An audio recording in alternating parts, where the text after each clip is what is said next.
अस्सलाम वालेकुम। वालेकुम अस्सलाम।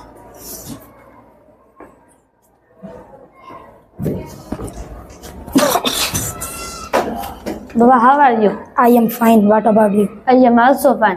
Give me water.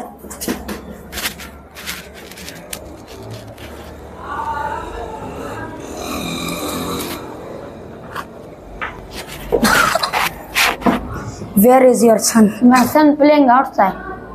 He is very ill-mannered child. He did not respect me. I come to visit you. He misbehaved and talked with me in a harsh way. Why? I don't know how can he do this. Oh wait, it is a lunch time. Let's have a lunch. No, I go. Name, come here. Ji Baba. Your grandfather told me you are invalid boy. Why? Sorry Baba. You disrespected my father. Sorry. Get out from my house. Assalamu alaikum.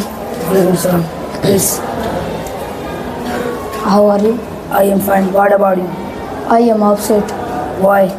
because my problem is dead.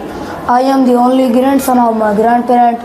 Though they love me a lot, but one thing upsets me. Whenever they come to visit us, they always tell my parents that I am an ill-mannered child. I never talk to them in a harsh way or misbehave, so I don't know why they say this. Please guide me how to treat them so that they feel happy. Please tell me what to do. Dear Naim, I am sure you respect your grandparents, but old people always expect something more. Here are some valuable tips. If you follow these, you will make probably them feel very happy. Tip number 1, give them a warm welcome with a smile when you greet them. Tip number 2, give them a helping hand, especially when they are carrying their things. Tip number 3, spend some time with them and listen what do they say. I am very happy, Inayatullah. Thank you so much.